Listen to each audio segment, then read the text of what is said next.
الفاظ تو وہ تاثیر رکھتے ہیں جو دکھی دلوں پر مرہم کا کام بھی کرتے ہیں اور سخی کا چین بھی چھین سکتے ہیں۔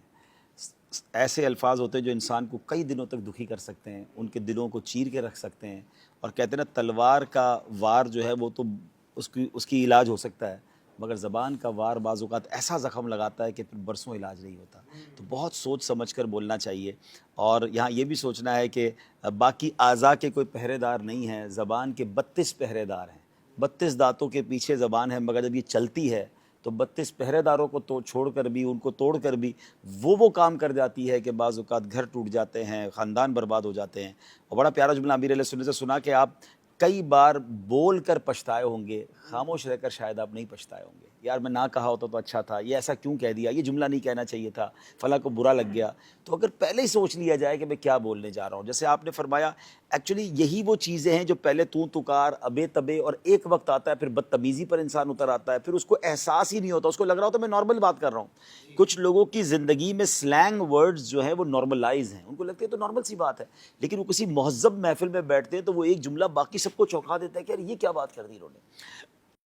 میں کچھ الفاظ، بہت خوبصورت تحریر ماشاءاللہ میں عطا کی گئی تو میں پڑھ کے سنانا چاہتا ہوں کہ بہترین الفاظ کا جو چناؤ ہے فرق کتنا زبردست ہو جاتا ہے۔ یعنی آپ دیکھیں کہ جو جملے میں آپ کو بتاؤں گا کہ وہ ٹیمپریچر کو کم کرتے ہوئے نظر آئیں گے، سختی سے نرمی میں بدلتے ہوئے نظر آئیں گے، ماحول کو خوشگوار بناتے ہوئے نظر آئیں گے۔ ناظرین ذرا غور سے سنیے گا، کھا لو اس کی جگہ کھا لیجئے، میرا فیصلہ یہ ہے اس کی جگہ میری رائے یہ ہے، میں یہ کہہ رہا تھا اس کی جگہ میں یہ عرض کر رہا تھا، مجھے تم سے کام ہے اس کی جگہ مجھے آپ سے کام ہے، آپ کو یا پھر آپ کو تھوڑی سی زحمت دینی ہے۔ اندھے اگر کوئی ہے بھی تو اس کو نابینا بھی تو کہا جا سکتا ہے نا،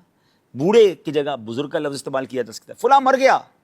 اس کی جگہ فلاں کا انتقال ہو گیا، کیوں آئے ہو کی جگہ کیسے تشریف آوری ہوئی، کیسے تشریف لائے، وہ بڑا بندہ مصیبت میں پڑ گیا اس کی جگہ آزمائش آ گئی، آزمائش میں گرفتار ہو گیا،